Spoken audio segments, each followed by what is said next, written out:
It's a painful, solemn homecoming. Let's get to the other story here. Israel-Palestine. One area where Biden has, of course, demonstrated competency in the most incompetent way possible. Competency if you believe that his goal overall is to wipe out Gaza, which I do believe that's his overarching goal. Whatever Israel says goes. Gazans are returning to the devastation in Han Yunis as Israeli forces are withdrawing. Now, you might think, wow, that's good. That's progress, right? Well, the suspicion is that the Israeli forces are only withdrawing from Han Yunis so they can turn around and mount a siege on Rafah for a potential invasion of Rafah. However, yesterday was the lowest death toll, as far as I understand, in Gaza since October 7. Only 32 Palestinians were ruthlessly and mercilessly slaughtered in Gaza. Only 32. This is progress. That's how bad the situation is, that we say only 32 people were murdered yesterday. Israel is also, even though they had no control over the Gaza Strip, according to many Zionists and many defenders of Israel, although they had no control over Gaza whatsoever, that Gaza was not an open-air prison, Israel somehow has found some control over Gaza, it seems, northern Gaza specifically, where now they are allowing more aid to reach northern Gaza. They're allowing the bakeries to be open in northern Gaza. They're allowing water into northern Gaza. It's very odd that a country that does not have control over this territory that it occupies is able to allow these things to happen in a territory that it doesn't certainly occupy. 400 trucks entered today, record since October 7. Interesting. Palestinians who fled the city of Khan Yunis returned to its ruins after Israeli forces pull out.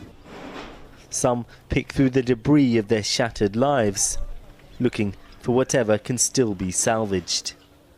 Around £15 billion worth of damage has been inflicted to Gaza's infrastructure, according to the World Bank. How to measure the suffering of its inhabitants? No words can describe my pain. I have no words to express my feelings. Our memories, our dreams, our childhood, and our family are all gone. I couldn't find anything under the rubble. Last month, the Israeli army launched a huge raid on the Al-Shifa hospital complex in northern Gaza, despite previously having declared the area free from Hamas. The move was widely criticized abroad, but Israel is holding it up as a model of how it plans to act in the future. Inside Israel, frustration with the government's handling of the war is rising. At a huge rally in Jerusalem last night, in solidarity with the hostages held in Gaza, the relatives of some accused Prime Minister Benjamin Netanyahu of not doing enough.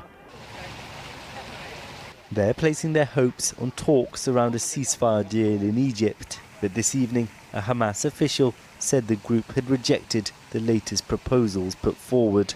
In a video today, Netanyahu claimed securing the hostages' release was the primary objective of the war, and following criticism from right-wing allies, also said a date for an invasion of Rafah has been set in order to, in his words, secure victory over Hamas. Hamas has been severely weakened, but it's already been re-emerging in the north. Israel's reduced much of Gaza to rubble, but has no clear plan on what comes next. For ordinary families back in what's left of their homes in Khan Yunis, who've already lost so much, a bleak future of further violence and instability lies ahead. Well, I'm joined now by Sam Rhodes, Director of Planning at UNRWA, the UN agency for Palestinians that provides the backbone of humanitarian support in Gaza, and he was in Gaza until 10 days ago. I mean, when you look at a place like Khan Yunis, what can any aid agency do there? I mean, it's rubble. It's complete rubble, and the Israelis pulled out today after an operation going on for 5 to 6 weeks. We've continued to provide some services in part of Khan Yunis, the parts of Khan Yunis that have been accessible towards the coast, but this idea that life will go back there to normal, that we can operate as normal, is not realistic. But and what do people do when they move into these areas? I mean, do they live in tents, or I mean, because they can't live. People, the Israelis pulled out overnight, and some people go back, as we would in these situations, to inspect what's left of your home. So a lot of people, we would expect to see movement from Rafah as people go back to have a look at what's left. But there's very little. If what's left of Khan Yunis is similar to what's left of northern Gaza and Gaza City, there'll be very little for people to go back to for months, if not years. What is UNRWA doing now? Because, you know, the Israelis have been systematically attacking your organisation, undermining it, saying you're biased. You know, are you functioning as an organisation? We are functioning as an organisation in many ways, not as we would normally function outside of a war, but we are distributing flour to tens of thousands of people every day. Since October, we've provided flour to 1.8 million people in Gaza, almost 1.9 million people. So we're providing medical consultations to over 20,000 people a day, refugees and non-refugees. In times of conflict, in times of crisis, UNRWA's mandate actually extends beyond serving and assisting Palestine refugees to support the population at large, because we are the entity with the footprint, with the capacity, with the understanding of conditions on the ground. And what about getting aid around, for... Not flowers, man. Flour, like for food. Flour to make bread. Jesus. Chat really needs to clean out their ears, I think. Thank you for your coverage of Israel. I live in Israel, and your coverage has been a huge help in seeing through the collective mind fog here. It's nuts here. I feel like I'm losing my mind every day. I live in the settlements. I hate it here. I wish I could move. This video claimed what Netanyahu said was the primary object is returning hostages. It left out that he said the primary objectives are returning the hostages and destroying Hamas. I don't want it to seem like he's making a softening of rhetoric, when in reality he's been blocking lots of attempts to compromise in the negotiations under pressure from Ben Gvir and Smotrich. Bezalel Smotrich. Yeah. What? What is this? Once again, Netanyahu follows orders from American presidents. Israel is a subsidiary of the United States. We end this war with a stroke of a pen is the core conspiracy theory driving the left bonkers, since the corollary is Biden must want this all to happen. Now, Will Stancil in and of himself is a weirdo loser who gives a shit what he thinks. But this was the common sentiment from liberals in November, and it still kind of is to this day. The notion that Israel is a separate entity, the notion that Israel can do whatever the wants and America can just simply sit back and not do anything was really stupid back then, and it's really stupid now. Now, of course, did Will Stancil recognize that he was wrong about that take? No, he still says it's still correct. Of course, this would require you to, close your ears and close your eyes and refuse to reckon with the reality that, the United States of America does have pressure power. And Biden hasn't been using that pressure power until recently. And even now, the pressure power that Biden is using is still very marginal. Very, very, very marginal. It's weaponized ignorance. Here's the other side of this coin. The Biden administration is now effectively preparing to make aid to Israel contingent on ... unspecified changes to Israeli policy, which means that Israel can do little or nothing to appease the White House. Hamas is now in control of the Biden administration. Tel Aviv does what DC wants them to do, or Tel Aviv does what DC allows them to do.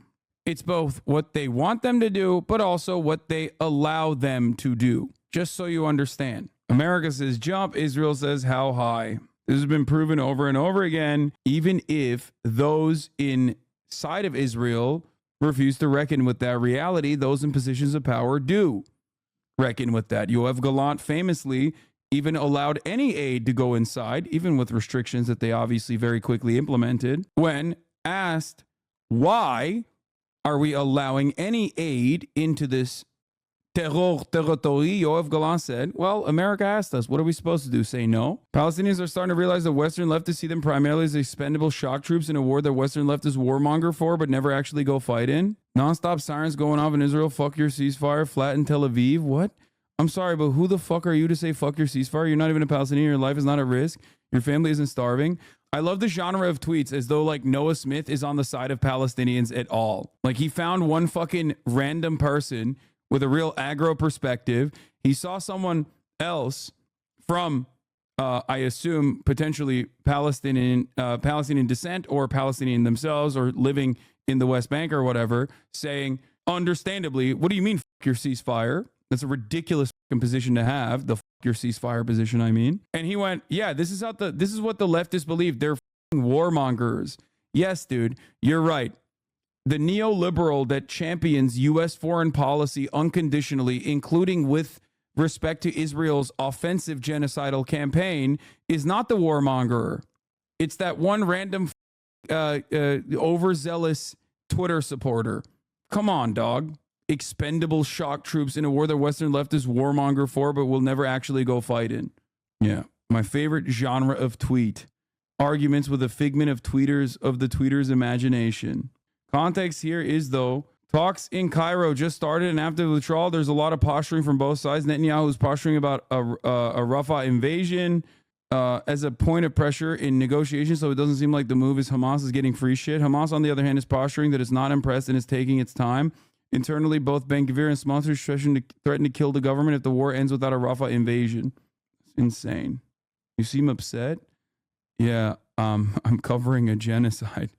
It's kind of upsetting.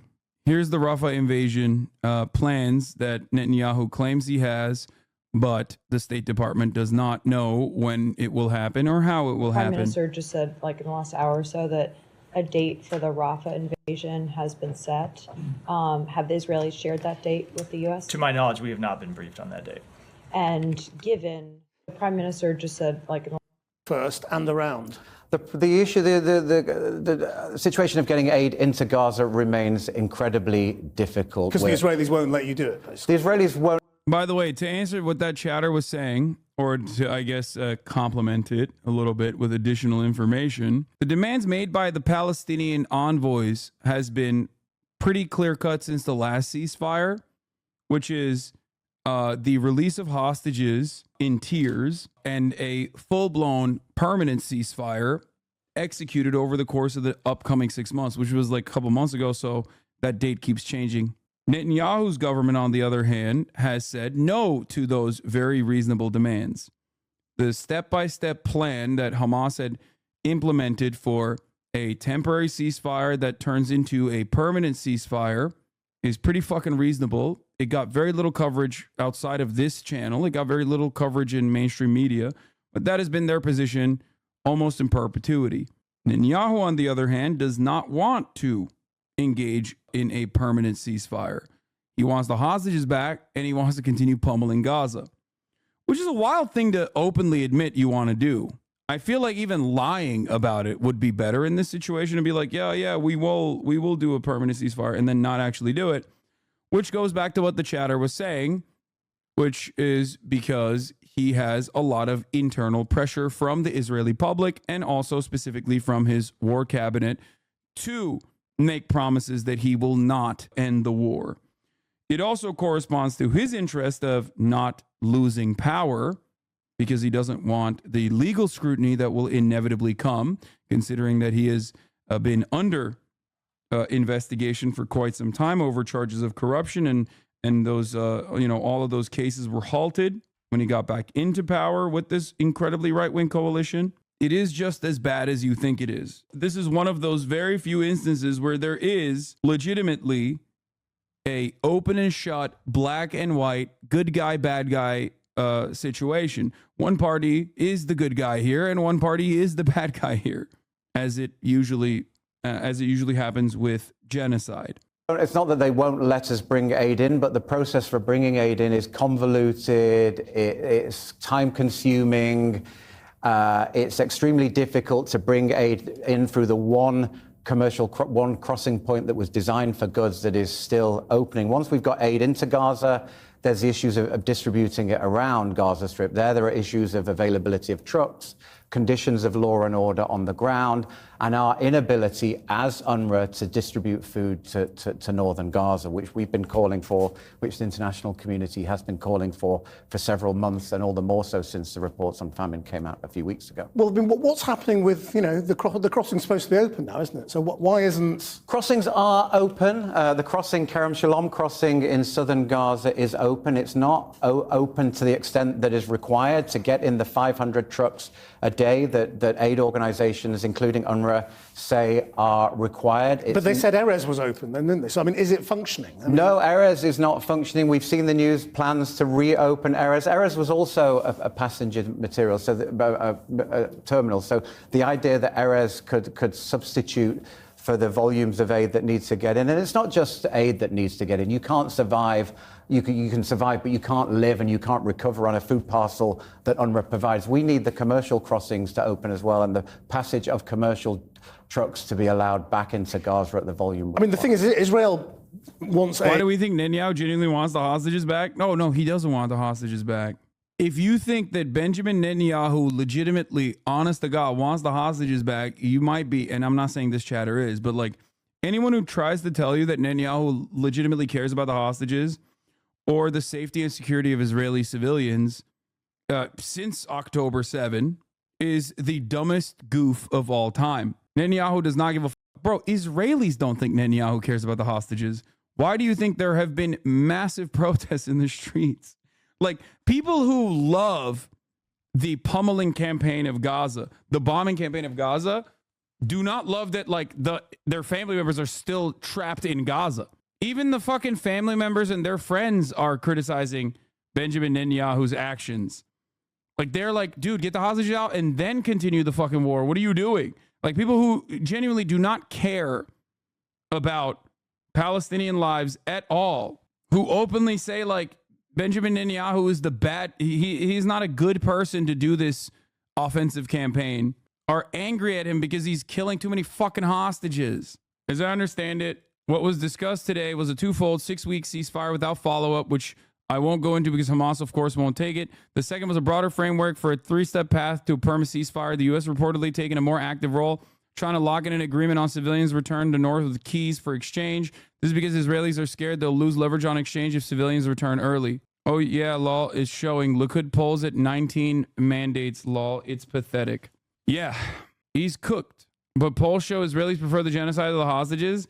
No, you're missing the forest for the trees there. Israelis want the genocide to continue, but there is enough Israelis now that want to free the hostages before the genocide continues. The overwhelming majority of Israelis want it to continue. That is a given.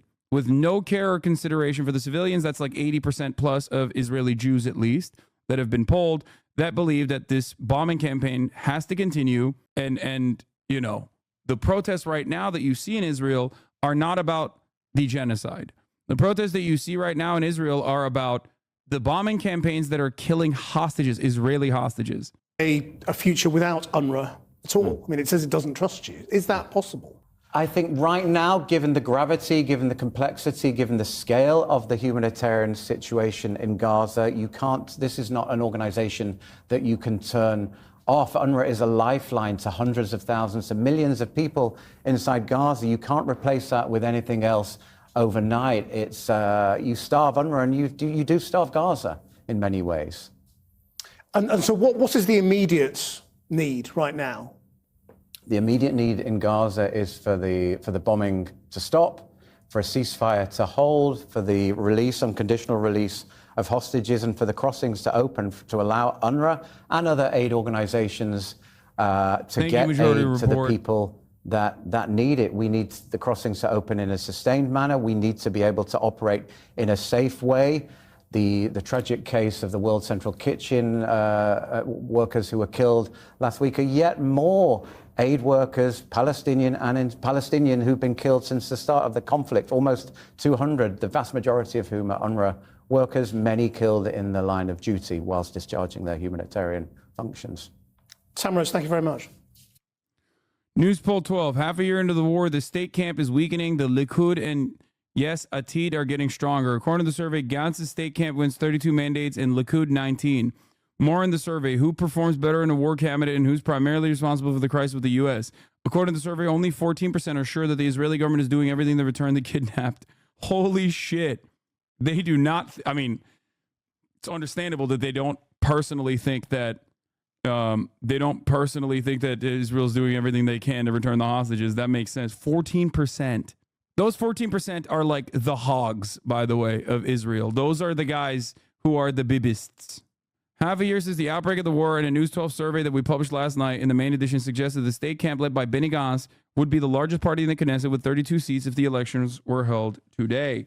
And we turn now to John Kirby. He is the coordinator for strategic communications for the White House National Security Council. Welcome back. Thanks, Margaret. So Prime Minister Netanyahu says Israel's one step away from victory, but they still plan to go into Rafah. Has Netanyahu agreed to President Biden's request to make this targeted and not a ground assault? We have been very clear with the Prime Minister and his team that we don't support a ground operation in Rafah, that there are other ways, other options that they need to look at for how they're going to go after the Hamas threat that still is in Rafah. We had a virtual meeting last week. We expect to have an in-person meeting with Israeli counterparts in the next week or so. We're still narrowing down the schedule, where we hope to be able to present in more detail our thinking, some of our alternatives, the kinds of things that we want them to learn from our own experiences about how to do operations of this regard. So, as you heard, the IDF says this is an evolution of the war to draw down some of these troops. Exactly what are they preparing for? Is this for another front in this conflict? Well, I certainly wouldn't speak to IDF operations or their planning one way or another. It's a sovereign military. The indications that we've been getting from them this morning is this is really largely rest and refit for troops that have been on the ground consecutively now for 4 months, and they need a chance to come out. Now, what they'll do with those troops after a rest and refit, I can't speak to. All I can do is say what I said before. We don't support a major ground operation in Rafah. That has not changed, and we're looking forward to having conversations with the Israelis about alternatives to those kinds of operations. You know, there has been a large amount of criticism and skepticism as to how Israel is waging this war in the wake of the deaths of those 7 humanitarians this past week. Yes. You said on Tuesday the U.S. has not found any incidents where the Israelis have violated international law. How far-reaching is the U.S. investigation of Israel? I wouldn't call it a U.S. investigation of Israel. We have a normal process the State Department runs and governs, where they take a look at incidents, particularly those that are operations being conducted by partner countries, and they look at them and they assess them against international law. And they're doing that in real time, Margaret. So some of them they've looked at and concluded, some they're still looking at. So they may be in violation of international law. Thus far, as I said the other day, we've not seen any indication that they have violated international humanitarian law. But we take this seriously. They take it seriously at the State Department, and we'll keep looking at this. Well, the Secretary General of Doctors Without Borders rejected Israel's explanation of what happened in that World Central Kitchen attack. Yeah. Because he lost staff in Gaza, as have other humanitarians, more than 200 dead to date. Take a listen.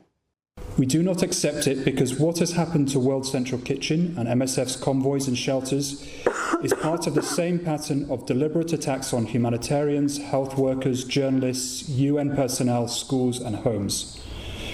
This is not just about implementing an effective deconfliction mechanism.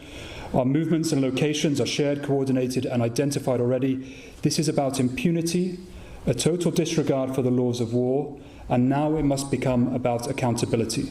This isn't a mistake, he says. This is a deliberate pattern, and he is not the only aid organization to say so. We certainly Will there be understand. accountability? We understand the frustration that they have. We share that frustration, and there have been too many aid workers killed by Israeli operations, and that is why the president was so firm with Prime Minister Netanyahu in their call this week about they've got to change the way they're doing this. And the deconfliction process does matter, because there is already communication between aid workers and the IDF. It's pointless. It's not working. It's clearly failing. Clearly, this broke down. No question about it. We're not arguing that it hasn't.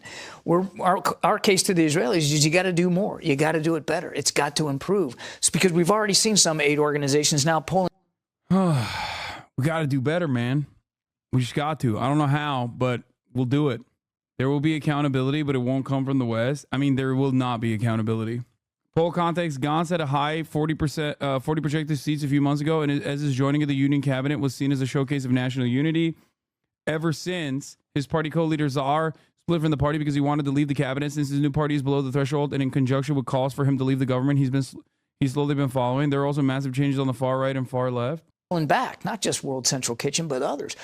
This is a time when the people of Gaza need food, water, medicine, fuel more than any. But the president's own national security memorandum stipulates, as you know, that there can't be an impediment to delivery of aid. So is negligence, gross negligence, failure to communicate, failure to follow through to protect these aid workers a violation? Is there any accountability? Certainly those things are not acceptable. And again, that was the tenor and the tone of the conversation that the president had with the prime minister. They have taken some measures of accountability here in the immediate wake of the World Central Kitchen. 2 soldiers. Two were fired.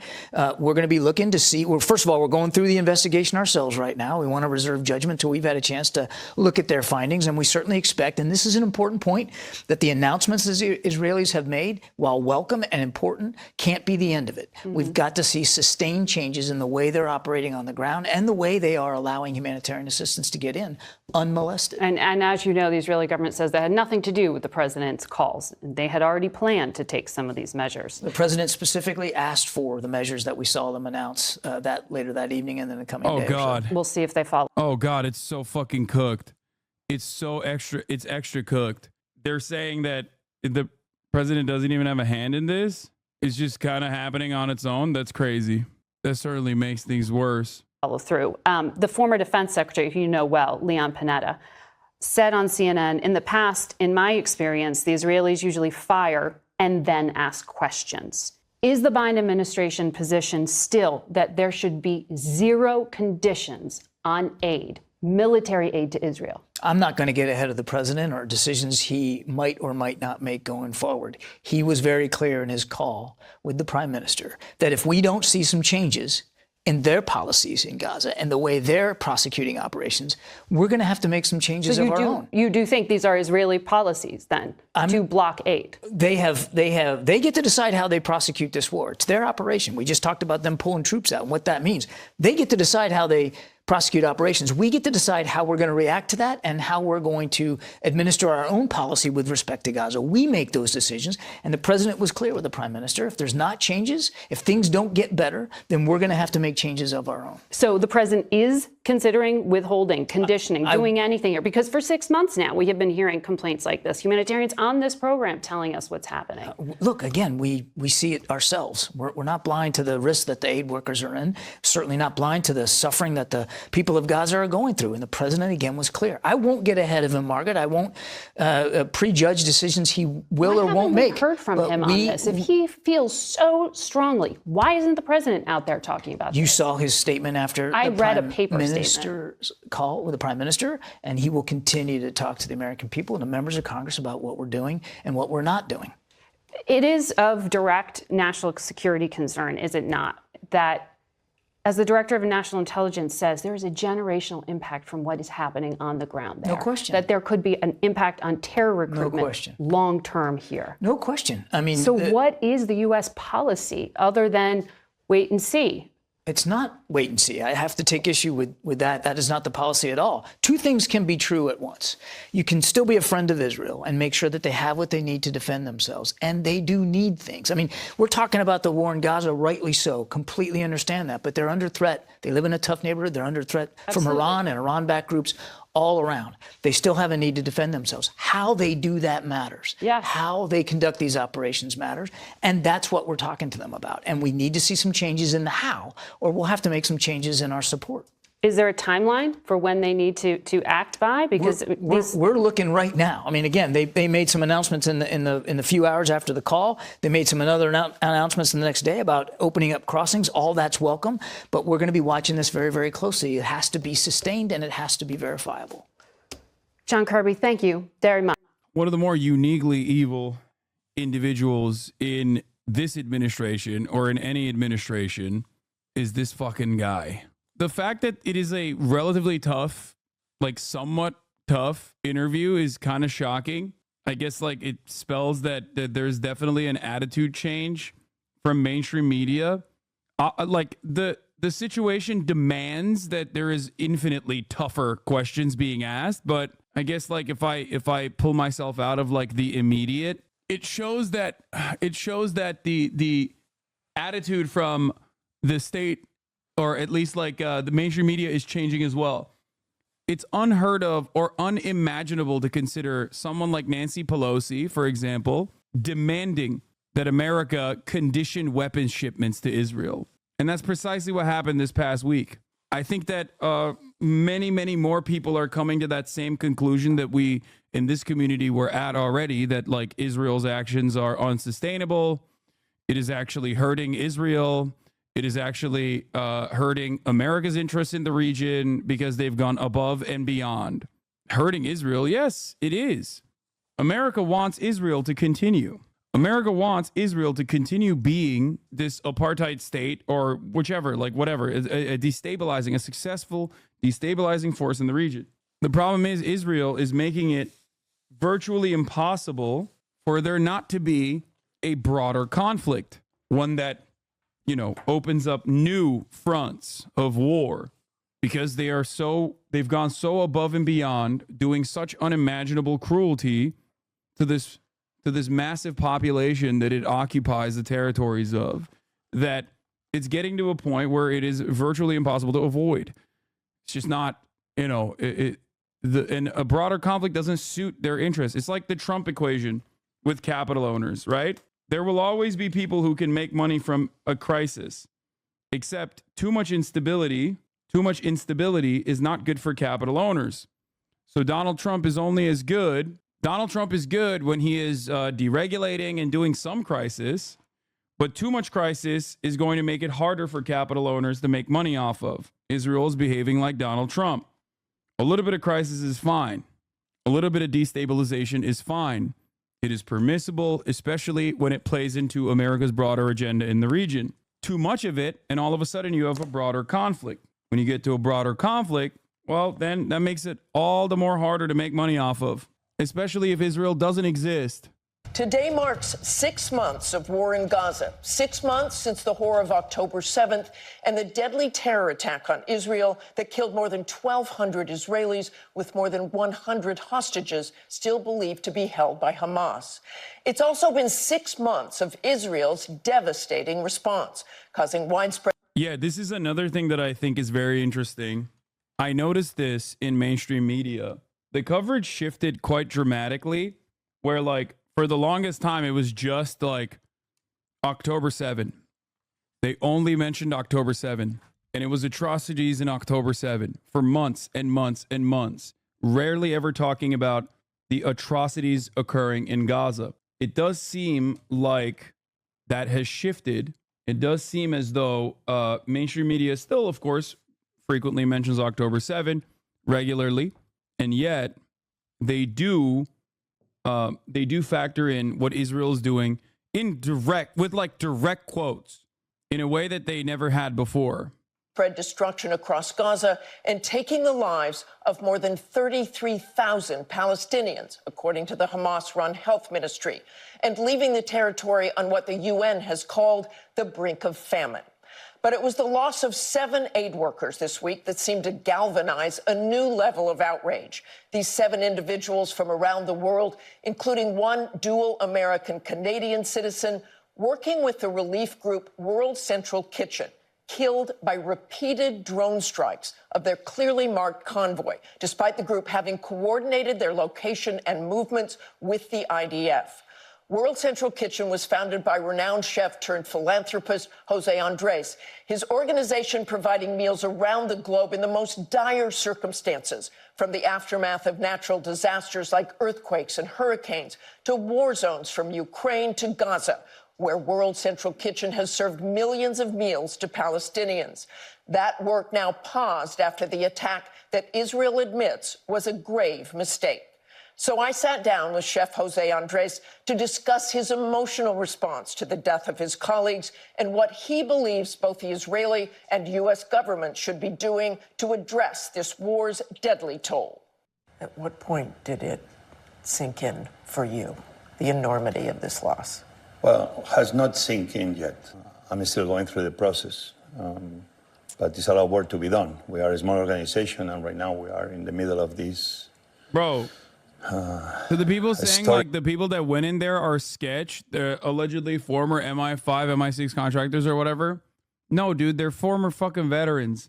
In a lot of instances, former veterans provide security for philanthropic organizations in conflict areas. Like, that's just that is normal. I mean, I don't know if these guys have also done work or whatever, but like, I don't know why people are so focused on the fact that they might have worked in like espionage of some sort. But veterans volunteer for aid organizations to provide security all the time. And a lot of veterans themselves also do personally just volunteer in general. Like they become aid workers. So it is unsurprising that there were some people there that were veterans. That we wish we were not part of.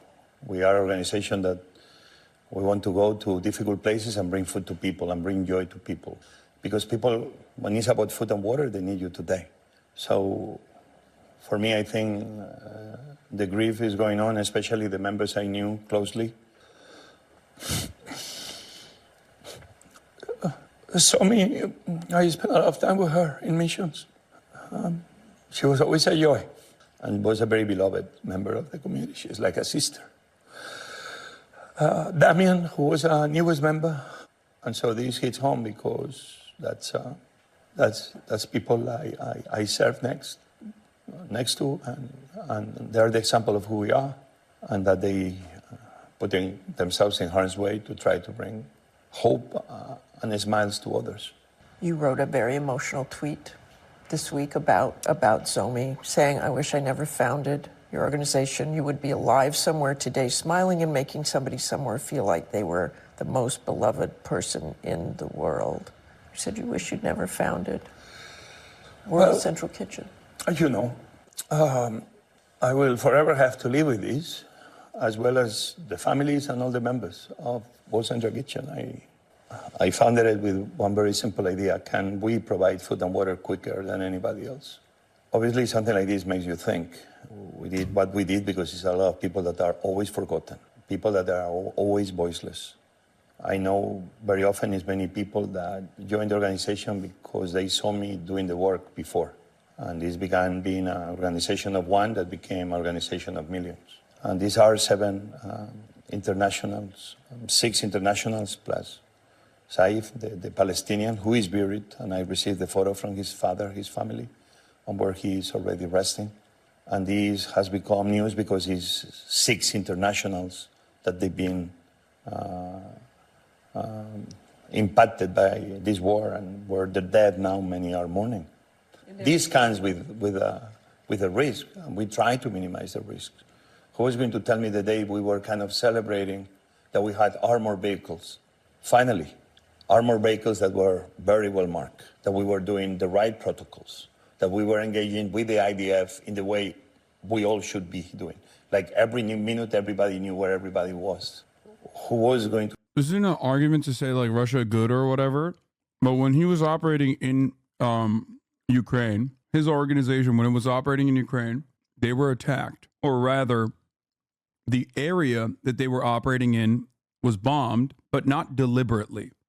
So as far as like this being a unique phenomena, before Ukraine, I don't think that the World Central Kitchen had actually worked in conflict zones before. They were just more so working with natural disasters. And they recognized that, holy shit, like, you know, we are putting, we could technically be harmed in conflict zones in a way that is different than natural disasters. Never directly and deliberately in this way, though. I don't think he ever would have, he did not perceive that like Israel would legitimately fucking strike their cars. To tell me that these protocols will break in such a way. The initial report released Friday calling the drone strikes a grave mistake that should not have happened. Satisfied with that report? Well, I want to thank, obviously, the IDF for doing such a quick investigation. But at the same time, I will say something so complicated, the investigation should be much more deeper. And I will say that the perpetrator cannot be investigating himself. But I will say we need more information. We need to see better quality videos. We need to be saying what was the conversations, the radio conversations between the different officers and soldiers in charge of saying that those cars were a target because they were an imminent threat. Those weapons can only be used with very sophisticated drones. And we all know that those drones have high capabilities, day and night, with cameras that can see in very powerful way what's going on. That's one of the things that they said, is that they could not, because it was night, see the logo from World Central Kitchen, which was so clear on top of the vehicle in the daytime. They said they couldn't see it at night. Do you buy that? Obviously, I would like to see high quality of the video, high quality of the images. I'm very sure that probably those logos were visible. They were white cars. That logo is very colorful. Even in a dark night, I guarantee you that those drones could be seen.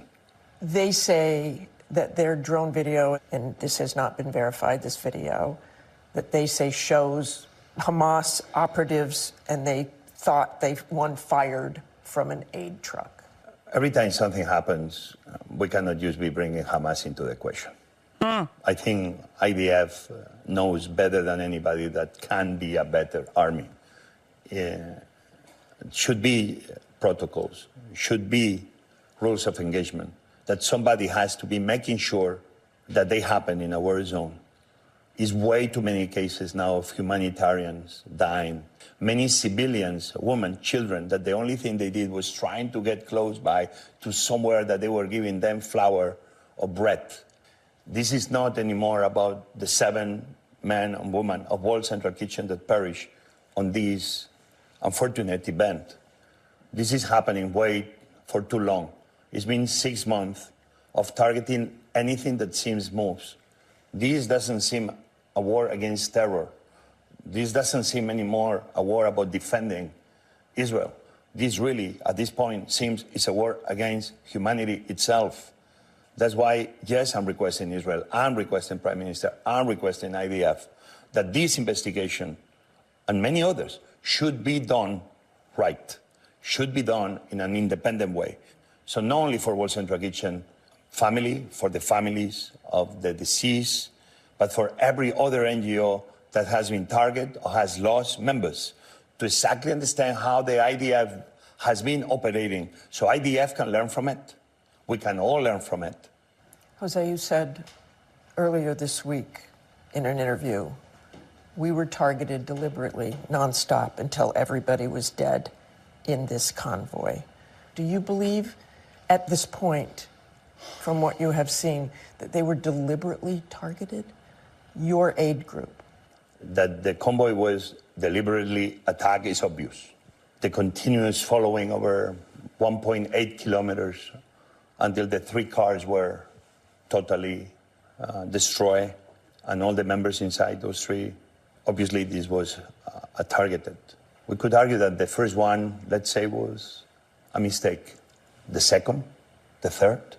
But obviously this keeps happening. This breaking of communications keeps happening. Civilians must be protected. Humanitarian organizations must be protected. There are people that have names and last names. There are people that matter. They cannot be voiceless. They cannot be ghosts of wars that don't make sense. Obviously, IDF has a lot of questions to ask themselves. What exactly are they there for? Are they there really to bring home safely all those hostages that still are suffering? I'm sure Israel had the right to defend itself. I'm sure what happened on October 7th to Israel is something should never happen. That was an atrocity. Jose, we heard Benjamin Netanyahu first say before the investigation, it was a mistake, it happens in war. If we simplify things in such a way as Prime Minister Netanyahu has done, we are losing all the basis of what humanity should be there for. If somebody knows suffering, that's the people of Israel. If somebody really understands the meaning of suffering, if somebody should be holding the highest standards of humanity, I would say that's also the people of Israel. Netanyahu says they will do everything they can to make sure nothing like this happens again. Do you believe him? It's a first step, but we know that leaders of the world and politicians, they give speeches that they never follow. These declarations of intentions needs to go alongside with real change of the people with boots on the ground. You spoke to President Biden. Did you say to him what you're saying to me now? I spoke as a person. I spoke as the founder of the organization. I spoke on behalf of the 7 people who are no longer with us. I spoke about the hundreds of other humanitarians that they are no longer with us. And I spoke about the thousands of civilians that probably they didn't have to be perishing in the way they are.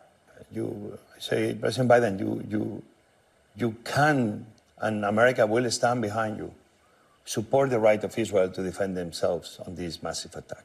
But at the same time, I will say, that President Biden also can be defending and supporting the right of Palestinians not to die just trying to be getting a piece of bread. I think both truths can live in the same place. You can be a friend of Israel, and at the same time, you can be telling your partner in the Middle East, you cannot be conducting war in such a way. You cannot be destroying every building, every hospital, every school, every university. You cannot be destroying just the future for decades of more than 2 million Palestinians. And in the process, leaving them hungry, leaving them without water, or what is even worse, you shooting them in the middle of the street in the process of trying to have access to food. What the White House did this week, it seemed like a very significant shift, saying there would be consequences if they didn't allow essentially more humanitarian aid and take more care with civilian lives. Were you satisfied with that statement? I think there will be consequences is part of the problem. Should be already consequences. Support Israel's right to defend itself, but you cannot be just given weapons that they are killing American citizens who are humanitarians. You can be supported. This is really good to hear, bro. It is really good to hear from someone like him because, dude, even someone like him who wants to defend Israel, like really bad, like very obviously wants to defend Israel and has defended Israel really bad since October 7, is coming to the recognition that, like, you can't blow up hospitals, you can't blow up universities. Like, what the fuck are you doing? People that will never listen to me, that think I'm a terrorist, Islamist fundamentalist, will absolutely listen to José Andrés. This is a guy who has direct access to Biden, direct access to Obama, direct access to Netanyahu, and they lost him. Here's a guy who is still saying, like, Israel has a right to defend itself. But what the fuck are you doing? So you need to understand, like, from the framework of a lot of normies, they don't see what Israel is doing as a continuation of its apartheid state. They see this as, like, somewhat of an aberration. It's different. It's somehow different. And it is different because it's, like, the same kind of severity, but ramped up dramatically. But it's good to see the normie perspective shift on this issue. Obviously, it's the situation is war crime after war crime. And it's a... You know, it's unconscionable. It's fucking disgusting that tens of thousands of kids murdered in carpet bombing and none of these scumbags spoke up. He needed his friends to die before he would buck the propaganda machine. It doesn't matter. I don't care. I'll take any fucking allegiance I can get in this situation. Like, I recognize that. I understand that. I mean, dude, aid workers, as far as aid workers goes, Israel killed 200 aid workers. Before everybody was like, whoa, what the fuck's going on here? Let's calm down now, Israel. What are you doing? 200! Israel killed 200 aid workers since October 7, chat.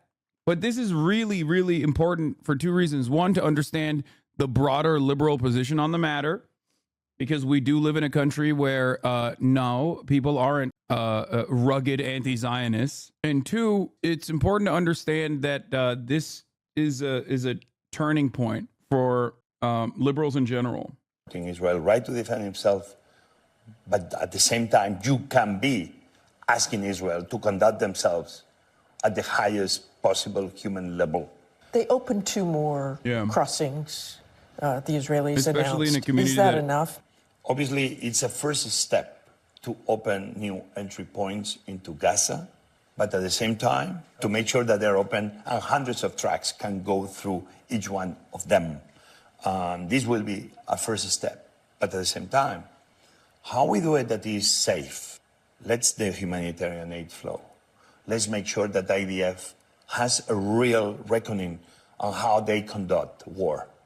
Who are the enemy? Who really are they fighting? Jose, not only have you suffered this tragedy and the loss of your employees, you care so much about getting humanitarian aid in there, about getting food in there, and you can't do it right now. So how and when can you come back? We need to make sure that the humanitarians doing this work are safe. Hundreds have died, close to 200 already. In a way, I'm sad that it had to be the killing of 6 foreigners that brings all this outrage. Sometimes history is written, unfortunately, in moments like this. But if it's anything that the lives of these 6 heroes, brave souls, can bring, it's just the real understanding of what's really happening in Gaza. The answer of why all the destruction cannot be because it's a Hamas operative in every building. We cannot be winning a war destroying the livelihoods of 2 million people. This is not the way to create safety for Israel. This is not the way to create safety for the Middle East. This is not the way to create safety for a better tomorrow. I don't believe in higher walls. I believe in longer tables. What is good for me must be good for you. Your CEO said this was unforgivable, despite what happens with the investigation, despite however more is done. Is this unforgivable? It is unforgivable. I will have to live with this the rest of my life. We all will have to live with this the rest of our lives. I've seen firsthand what has been happening in Ukraine. Entire towns and cities being wiped out by Russia and by Putin. What Prime Minister Netanyahu is doing is exactly the same.